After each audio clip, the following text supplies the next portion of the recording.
Você está ouvindo o Customer Lovers. Olá, eu sou o Diego Aquino da High Platform. E eu sou o Leonardo, Head da High Academy, a primeira business school voltada exclusivamente para o cliente. A relação empresa e consumidor está presente em quase todos os aspectos da nossa vida. Na área da saúde não é diferente. Muitas vezes, quando vamos a uma drogaria, por exemplo, estamos com alguma dor ou febre e esquecemos da relação comercial. Queremos sentir a empatia de quem está do outro lado do balcão. Mas você já parou para pensar no quanto as marcas se preocupam com isso? Verdade, Diego. E saúde é um tema muito delicado e requer muita atenção quando falamos da experiência do consumidor. E nunca falamos tanto da importância dos varejos do setor de saúde como nos tempos atuais. Além disso, há uma grande competitividade e também a altíssima exigência dos clientes. Por isso, hoje vamos discutir a empatia nas relações e desafios em melhorar a experiência de consumo do paciente.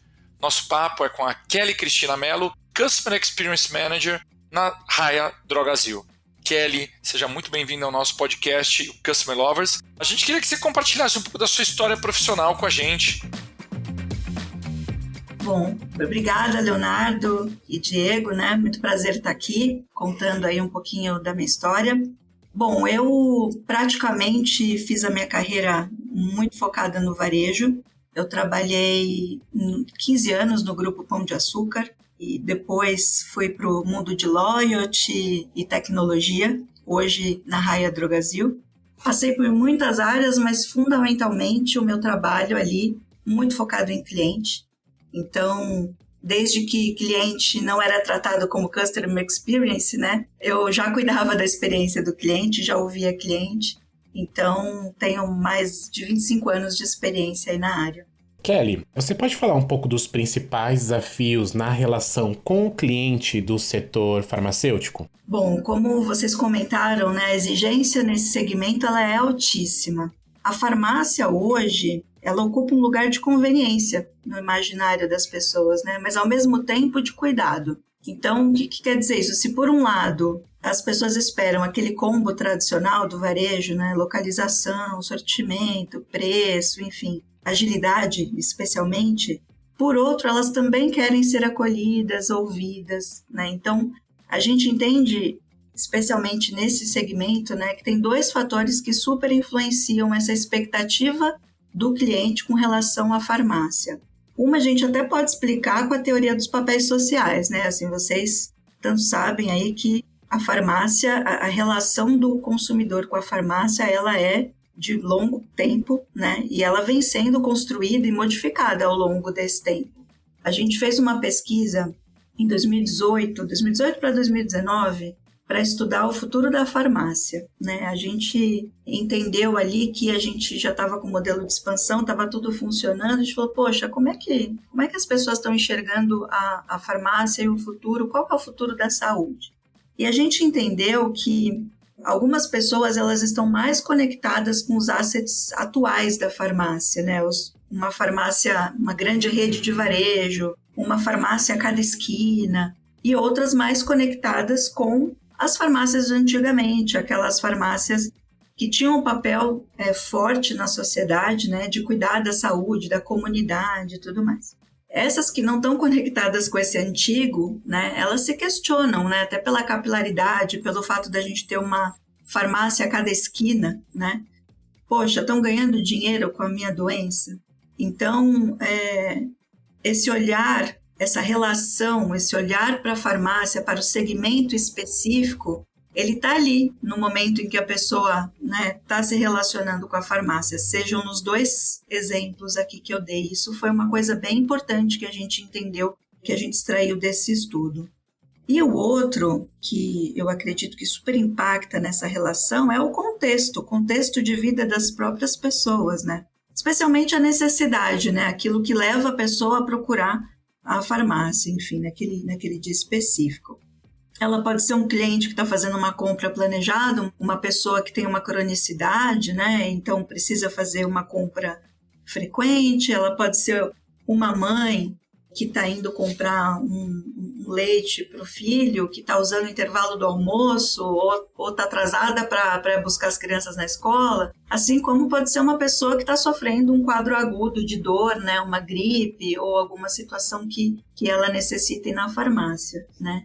Ou pode ser tudo isso junto ou combinado, né? E isso influencia muito a expectativa desse atendimento, né? Então, da forma, a sua necessidade, né, com que a pessoa se relaciona com a farmácia, isso impacta na expectativa desse atendimento, né? O que ela espera, da forma que ela espera ser atendida. Então, isso é um desafio para a gente, né? Então, colocando aqui, esse é um dos principais desafios, por isso que a gente, aqui na Raia Drogasil, a gente vive muito o nosso propósito, né? Que é cuidar de perto da saúde e bem-estar das pessoas em todos os momentos de vida. E fazer isso, né, valer nas mais de 2.400 lojas, que esse é o grande desafio, né? A gente está em praticamente todo o Brasil e a gente manter esse nível de atendimento, ter essa empatia, o atendente poder perceber aqui que o cliente está com uma pressa. Isso realmente é o nosso principal desafio, não é uma tarefa fácil. Agora, Kelly, como vocês acompanham a jornada do cliente, né, desse consumidor, do paciente, e como medem a satisfação dele, né? Porque eu entendo que o paciente, muitas vezes, ele está em momentos delicados, né? Então, até que ponto a satisfação pode ser reflexo da relação com a empresa, né, com esse setor, ou a relação do que ele está vivenciando? Tem tudo a ver. Bom, a gente é uma empresa centenária e há bastante tempo a gente trabalha com a experiência do cliente, desde quando não se falava, não se usava esse termo, né? Isso sempre foi muito importante na Raia Drogasil e é importante para as farmácias em função desse contexto mesmo que você coloca. Hoje, como que a gente mede essa jornada? Da forma tradicional, né? Então, a gente tem 2 layers aqui, né? Um layer mais transacional, porque como eu comentei, a pessoa ela está indo fazer uma compra de farmácia, então ela espera também, ela está indo numa rede de varejo, então ela tem as expectativas ali de varejo, né? Que também são importantes da gente atender. E a gente mede tanto a transação, a gente tem uma métrica que é o NSS, que é análoga ao NPS, tá? É uma métrica transacional que mede a satisfação do cliente a cada ponto de contato, no final, né, dos pontos de contato dele com a gente, dos principais, no caso da loja física, quando ele faz a compra e termina o atendimento, no caso do online, além da finalização da compra, também no momento da entrega ou da retirada do produto. E aí a gente entende esse momento de transação e de troca com a gente, né? Mas a gente também tem alguns indicadores de atendimento, de fila no caixa, de outros pontos de voz do cliente, e em que a gente entende essa relação desse atendimento com o paciente, serviços novos que a gente está implementando, a gente também costuma avaliar não só essa parte transacional, mas também essa parte do atendimento específico, né? Que é aquele momento mais específico com o farmacêutico, onde realmente ele não é só um cliente, ele é um paciente, fazendo um serviço, por exemplo. A gente recentemente implementou o Worfix, que é uma métrica mais relacional, né?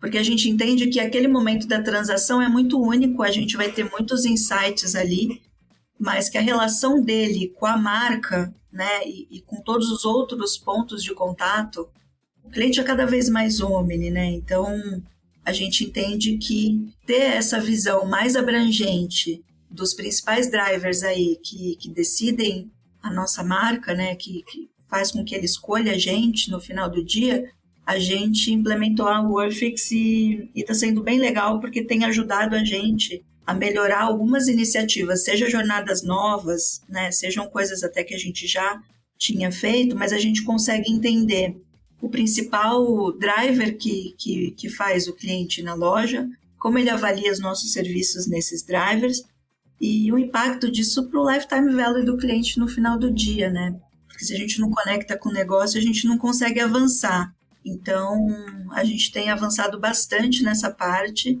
E o nosso principal desafio é unificar cada vez mais essa voz do cliente e para poder direcionar as ações e tanto táticas, né, tanto as ações mais do dia a dia quanto ações mais de longo prazo. Kelly, no passado, a gente sempre tinha o médico da família, o farmacêutico de confiança, e isso com o tempo foi se perdendo. Quais estratégias vocês utilizam para se aproximar desse cliente e construir uma relação de confiança com ele? Bom, Diego, como eu comentei, né, desde 2018, 2019, enfim, a gente, em função dessa grande pesquisa que a gente fez, a gente, além de entender o futuro da farmácia, a gente pesquisou também bastante sobre a saúde, né, o próprio ecossistema da saúde como um todo, e não só na visão do negócio, mas também na visão das pessoas, e entendendo ali o sentido holístico do que é saúde. E a gente entendeu que tinha muito gap do mercado, e essa questão do que você coloca aqui do médico da família, né, e o papel do farmacêutico, que realmente foi se perdendo ao longo do tempo. A gente entendeu que, poxa, a gente tinha uma grande oportunidade aqui realmente de pisar com mais afinco aí no território da saúde. E a gente começou, então, a mapear, a gente entendeu que a gente precisava ter um entendimento mais aprofundado do nosso cliente. E aí a gente começou a fazer uma coisa que a gente chama aqui de jornada ampla. A gente fez esse mapeamento, a gente escolheu os nossos principais segmentos, né, os segmentos mais importantes para a farmácia. E a gente, então, foi entender, por exemplo, como que a vida de uma pessoa com diabetes. Desde quando ela foi diagnosticada, então, para além da farmácia, né, as principais dores, entender como que ela navegava, né, e desde do diagnóstico até os dias atuais, dentro de todas essas questões, e como a gente, no papel de farmácia, podia ajudar, né? Então, a gente entendeu esses pain points e, em função desse trabalho, realizou várias cocriações, inclusive com os clientes, e priorizou algumas ideias no nosso planejamento estratégico, justamente para incluir na jornada serviços de saúde que vão conectar, né, vão resgatar esse papel do farmacêutico da saúde e vão trazer outras dimensões de atendimento que até então a farmácia ela não faz, mas que a gente entende que tem potencial e tem um caminho aqui, né? Do que a gente até chama isso de nova farmácia, que realmente é uma farmácia que vai conectar as pessoas e vai não ajudar só as pessoas a cuidarem das suas doenças, mas também no sentido de prevenir, né? Uma farmácia mais próxima da comunidade, mais próxima das pessoas, com esse papel onde o farmacêutico ele vai ser o agente da saúde, né? Sem entrar aí no trabalho do outro lado, né, do médico, então resgatar o papel do farmacêutico sem invadir o papel do médico, mas também incluindo novos serviços como a telemedicina, como o próprio serviços de saúde, né? A RD, ela inclusive esse ano investiu bastante em empresas de saúde que vão ajudar a gente a acelerar essa visão aí e trazer um pouco mais, né? Ajudar a resgatar esses conceitos que hoje não são atendidos no mercado por nenhum player sozinho, né? Isso é muito fragmentado dentro do ecossistema de saúde e é uma dor muito grande para os clientes no final do dia. Kelly, a gente entende que o varejo do setor de saúde acaba tendo muitos dados dos consumidores. Como esses dados ajudam a melhorar a satisfação desses consumidores e quais os principais insights extraídos dessas informações? Bom, um dos principais usos que a gente faz muito hoje, né, isso é bem trabalhado, inclusive no próprio segmento como um todo, é entender as preferências de consumo e as necessidades, né? Quando a gente entende isso, a gente consegue individualizar bastante o atendimento e os descontos. O mercado farmacêutico ele tem uma política de descontos bastante complexa. Então, tem descontos que vêm da indústria, tem descontos que vêm do plano de saúde, da própria farmácia. Então, quando a gente tem esse histórico e esses dados do paciente, do cliente, a gente consegue oferecer para ele o melhor desconto naquele momento que ele está comprando, seja qual for a origem, né? Então, acho que um dos principais pontos é esse, além de oferecer descontos naquilo que ele compra. efetivamente, né? Que são os descontos mais personalizados daí, de acordo com o comportamento de compra e necessidade dele. A gente vem fazendo isso cada vez mais, assim, o cliente tem essa expectativa, ele espera, ele quer os descontos personalizados e óbvio que a gente faz tudo isso com o aval dele, né? E em função de todas as novas regras aí de LGPD, a gente vem investindo bastante, especialmente em softwares de proteção de ataques cibernéticos. A gente tem um escritório de privacidade, né, para ajudar a gente no controle e organização dessa base de dados, né, sempre alinhado com o jurídico e o time recebe constantes treinamentos, porque a gente tem uma preocupação genuína com relação a isso. Então, mas todos os dados, né, diferente de um varejo tradicional, eles são trabalhados para isso voltar para o cliente no final do dia. Ele tem esse objetivo. Kelly, você acredita que existe uma integração entre produtos e serviços quando a gente fala do varejo de saúde? Por exemplo, o cliente consegue enxergar vocês também como uma empresa de serviços? Eu acho que hoje, cada vez mais, não está muito no imaginário ainda deles. Eles acabam vendo a farmácia como ela é hoje, né? Os serviços, eles são muito recentes, então não deu ainda para criar uma imagem. Mas quando a gente provoca, né, e nas diversas pesquisas e mapeamentos de jornadas que a gente faz, futuras e atuais, onde a gente conversa com o cliente e a gente entende a percepção deles com relação a gente, eles entendem que essa é uma nova farmácia e eles gostam muito, né? Eles entendem que faz todo sentido. Então, eles veem, né? Claro que o limite de até onde vai o papel da farmácia, até onde vai o papel de outros lugares, isso é uma coisa que ainda está em construção na cabeça deles, né? Para a gente é muito claro, mas na cabeça deles ainda está em construção, mas eles vêm com muito bons olhos. Eles não conhecem todas as restrições que o segmento nos impõe, então eles desejam até mais do que a gente pode, na verdade, oferecer. Então, eu acredito muito nessa integração, né? Então, vou dar alguns exemplos aqui para vocês, até de coisas que a gente vem fazendo, né? Poxa, a gente sabe que o cliente da farmácia, ele tem muita dúvida quando ele vai tomar o remédio. E ele tem muitas dúvidas com relação à própria cronicidade dele, por exemplo. E ele tem um momento pontual com o médico dele. Ele vai ver o médico depois de 3 meses. As dúvidas que eles têm acontecem na hora do uso, na hora que ele está em casa.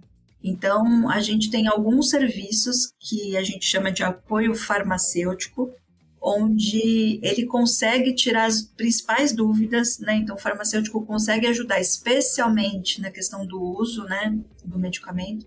Muitos medicamentos, acreditem, não fazem efeito porque as pessoas tomam errado. E aí tem efeitos colaterais, e aí, quando vão para consulta, o médico simplesmente troca a medicação, né?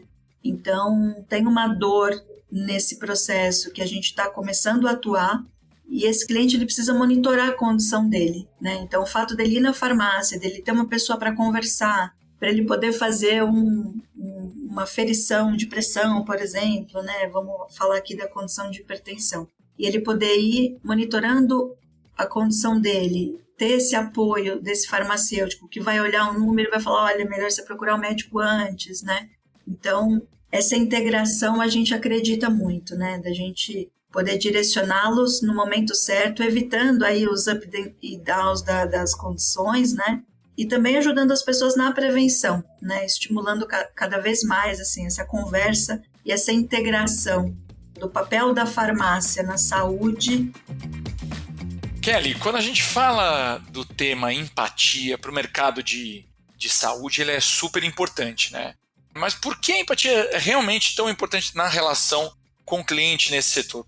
Por que acontece isso? Você acredita que ainda falta um caminho a ser percorrido para isso ainda melhorar e ainda ter a devida importância? Eu acredito que falta sim um caminho. A gente vê muito, né? E é muito boa essa pergunta. A gente vê que hoje o próprio ecossistema de saúde falta empatia. O paciente ele sente essa falta de empatia dos médicos, no laboratório, né? Nas pessoas que vão aplicar os serviços de saúde. Hoje está tudo muito, né, muito voltado para números e performance de atendimento, e falta um pouco essa empatia, né? Os próprios processos, dos laboratórios, enfim. Como eu contei para vocês, essas pesquisas que a gente fez para entender a jornada, a gente foi entender a jornada do médico, a jornada do paciente, nos variados pontos aí de atenção, e a gente entendeu que a relação entre médico e paciente, por exemplo, está no meio de uma DR. As pessoas não confiam mais nos médicos como elas confiavam antigamente. Então, elas às vezes confiam mais numa pessoa da família, numa matéria, numa publicação de WhatsApp, do que no médico, né? Então, a empatia, ela é importante para isso, né? Porque ela é uma importante conexão aqui de confiança. Ela que ajuda nesse estabelecimento de confiança. E hoje, como o nosso ecossistema está, né? Onde os médicos, no particular menos, mas no SUS, atendem por tempo, né? Então, você tem ali 5 minutos para atender o paciente, você tem que falar correndo. Às vezes, você indica um remédio da indústria que foi lá no consultório. Então, hoje as pessoas, elas veem muito um sistema onde ela está ali sofrendo, né? Ela está com dor e as pessoas estão ali para se aproveitar da dor dela. Então, o ecossistema de saúde, ele é um ecossistema que vai precisar se reinventar, né? Acho que quem conhece o segmento sabe que a gente tem grandes desafios, não só aqui, mas no mundo. E a empatia é a chave, né? A gente entendeu que a empatia, ela é o fator determinante para essa relação, né? Tanto a nossa, tanto para esse resgate do farmacêutico que eu comentei no começo, quanto para outros serviços que a gente for implementar nesse segmento de saúde. Falar de empatia e mercado de saúde é quase falar a mesma coisa. A relação do consumidor com esse setor já vem de muito tempo, e o cuidado e a atenção fazem parte do DNA dessa relação. Hoje aprendemos muito sobre essa relação e quais os principais desafios que são enfrentados por esse mercado. Batemos um papo bem rico com a Kelly, que é expert neste mercado. Kelly, muito obrigado por compartilhar a sua expertise conosco. Eu gostaria que você compartilhasse uma mensagem final com os nossos ouvintes. Bom, acho que aí dentro desse tema e falando de experiência, né? Reforçando o tema aqui, no caso, a empatia, apesar de ser muito importante para a saúde, ela é importante para todos os segmentos, né, gente? Assim, é impressionante como a gente ainda vê muitas experiências ruins por falta de empatia, né? Então, acho que o meu recado é: tenham empatia antes de tudo. Não basta só ouvir, né, o cliente, a gente precisa entender a dor dele, se colocar no lugar dele, e isso falta bastante, né? Então, aqui, para os meus amigos de Customer Experience, acho que essa é a chave para muita coisa. Pessoal, mais uma vez, obrigado por acompanharem o nosso podcast e continuem acompanhando os próximos episódios nos nossos canais do Spotify e do YouTube. Até a próxima, pessoal. Até a próxima. Muito obrigado, pessoal. Até, obrigado. Você acabou de ouvir o Customer Lovers, o podcast da High Platform. Dá uma acessada no nosso Insta e se liga no conteúdo que rola por lá.